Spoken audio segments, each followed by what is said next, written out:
ISO has just been announced as the new addition to Valorant's roster, and I couldn't be more excited. All of his abilities look insane, and I think he's going to change the landscape of team comps. However, given his lack of movement, I don't think he's as overpowered as the initial reactions make it seem, but I do think he's going to find a spot in comps. Let's take a quick look at his abilities and figure out how he's going to fit into games. He has one charge of his C, which is a harbor-like wall that moves forward, combined with the bullet-blocking power of Astra Wall. This will be a great tool for pushing past tight choke points. Next, his Q, I think it's his most underrated ability. He has two charges of this Omen Blind-like ability, but it fragiles enemies it touches. This is both insane for entering sight, since it can go through walls and clear out common positions, but also for ability combos with nades, Sovolt, etc. His E, which he again has two charges of, is an activatable like a jet dash, and gives you this aim lab circle when you get a takedown. Shooting it gives you a shield that blocks one source of damage entirely. And his ult is crazy, taking you into a 1v1 arena with the first enemy hit. This is going to be insane for taking the sight anchor out of a round while your team scales, or to just pick off one player on the attack and get a free 5v4 retake.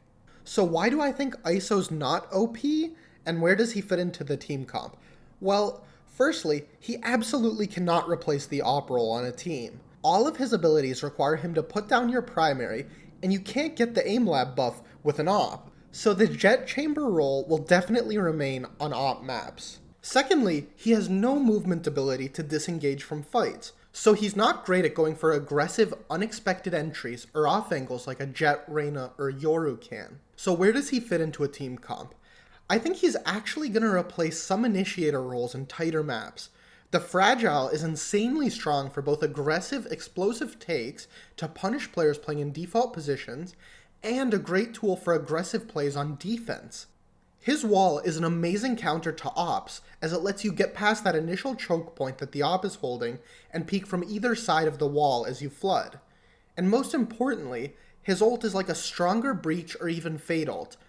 Even if you lose the engagement, it lets your team scale onto a free site if you have a good read, and they should be able to easily trade you as the enemy exits your ult in the same position. On defense, ISO is amazing for playing retake on site, although I wouldn't use his ult for retakes. I'd actually use it as the attack is doing a coordinated take and from a safe spot like market. If you send it like this, you're likely to get the smokes or sentinel player and have a chance to give your team a huge advantage. So I think he's going to fit really well into comps like this, where he's the alternative to a breach or a fade player. Let me know what you think of ISO in the comments, especially if you have a different take on how he'll be useful.